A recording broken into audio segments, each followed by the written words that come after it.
میں نے ابھی چھت سے دیکھا ہے اور کھانا بھی کھایا ہے۔ یہ دیکھو میرے ہاتھ سے زردے کی خوشبو بھی آ رہی ہے۔ ابھی تک یہ سن کر بچے بھی ایک بار پھر باہر دیکھنے چلے گئے، مگر وہاں تو وہی پرانے درخت اور جھاڑیاں تھیں، اس کے علاوہ کچھ بھی نہیں تھا۔ بچوں نے ماں کو بتایا کہ وہاں تو ایسا کچھ بھی نہیں ہے، لگتا ہے آپ مذاق کر رہی ہیں۔ یہ سن کر نیاب چھت پر چلی گئی اور جب ساتھ والے پلاٹ میں جھانک کر دیکھا تو وہاں واقعی ہی کچھ نہیں تھا۔ بقول نیاب کہ ایسا کھانا میں نے زندگی میں کبھی نہیں کھایا تھا اور نہ ہی کھانے کی اتنی پیاری خوشبو سونگھی تھی۔ اس کھانے کی خوشبو کافی عرصے تک میرے ذہن میں سما رہی تھی۔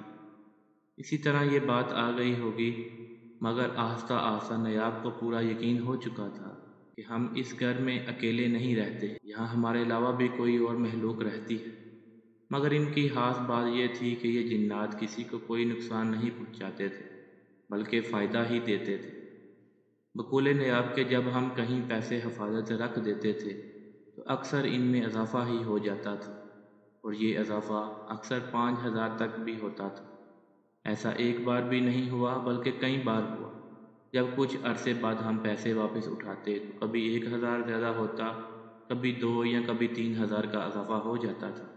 یہ بالکل سچ بات ہے، آپ یقین کریں ان لوگوں کو اس گھر میں کافی سال گزر گئے تو نیاب کے کچھ بچے بھی اس گھر میں پیدا ہو گئے۔ نیاب نے خود بھی نوٹ کیا تھا اور اس کے بچے اکثر اسے بتایا کرتے تھے کہ ایک آنٹی ہمارے ساتھ کھیلنے آتی ہے۔ جب نیاب ان سے پوچھتی کہ اس کا حلیہ کیسا ہے تو بچے بتاتے کہ اس عورت کے لمبے لمبے بال ہیں، اس کا لباس بالکل سفید ہے اور اس کی آنکھیں سرخ ہیں، وہ اکثر ہمارے ساتھ ہی کھیلتی ہے۔ ایک بات بتاتا چلوں کہ اب نیاب کو اس گھر میں 20 سال گزر چکے ہیں اور اب بھی اس گھر میں اثرات ہیں۔ اب میں آپ لوگوں کو واپس ماضی میں لے چلتا ہوں۔ نیاب کے بچے اب کافی بڑے ہو چکے تھے۔ ایک دن نیاب کے ایک بیٹے نے بتایا کہ امی ہمارے گھر میں ایک عورت ہے، میں اسے بچپن سے ہی اسی گھر میں دیکھتا آیا ہوں، اب بھی وہ اکثر نظر آ جاتی ہے۔ جب ہم ٹی وی دیکھ رہے ہوتے ہیں تو اکثر وہ بھی دروازے کے بالکل بیچ میں کھڑی رہتی ہے اور ٹی وی کی طرف دیکھتی ہی رہتی ہے۔ نیاب نے مجھے بتایا کہ ایک دن رات کے وقت ہم سب لوگ صحن میں بیٹھے ہوئے تھے تو اچانک کمرے سے برتنوں کے گرنے کی آوازیں آنے لگیں۔ ان جنات نے کافی دیر تک بہت شور شرابہ کیا۔ اس دن میں اور میرے بچے بہت ڈر گئے تھے، ہم ڈر کے مارے بس خاموشی سے صحن میں ہی بیٹھے رہے، اندر جانے کی ہمت نہیں ہوئی۔ ہم لوگ قرآنی آیات کا ورد کرتے رہے، پھر کچھ دیر بعد ماحول پرسکون ہو گیا تھا۔ ان لوگوں کے ساتھ اس طرح کے بہت سے چھوٹے چھوٹے واقعات ہوئے، مگر میں آپ لوگوں کو صرف اہم واقعات ہی بتاؤں گا۔ آپ کو بتاتا چلوں کہ نیاب کے شوہر کی 2 شادیاں تھیں۔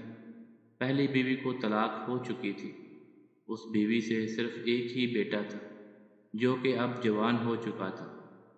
وہ بیٹا نیاب کے ہی پاس رہتا تھا۔ نیاب نے اس کی شادی ایک لڑکی سے کر دی، لڑکی کا نام آمنہ تھا۔ آمنہ نے ضد کر کے وہی کمرہ لے لیا جو کہ نیاب کا کمرہ تھا۔ نیاب نے خوشی خوشی وہ کمرہ اپنی بہو کو دے دیا۔ کچھ عرصے تک سب ٹھیک ٹھاک رہا، لیکن پھر گھر کے حالات خراب ہونا شروع ہو گئے۔ آمنہ کی اپنی ساس سے کچھ خاص نہیں بنتی تھی۔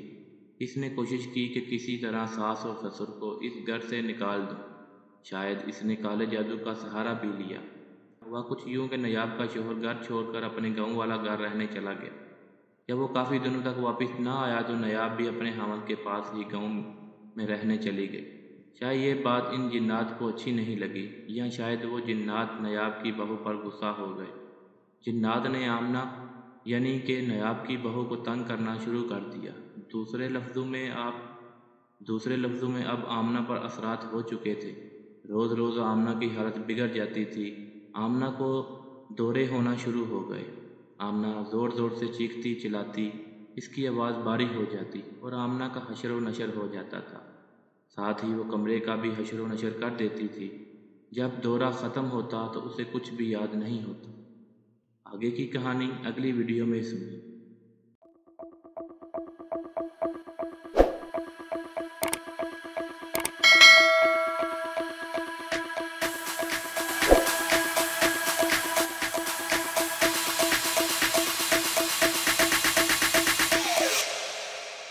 you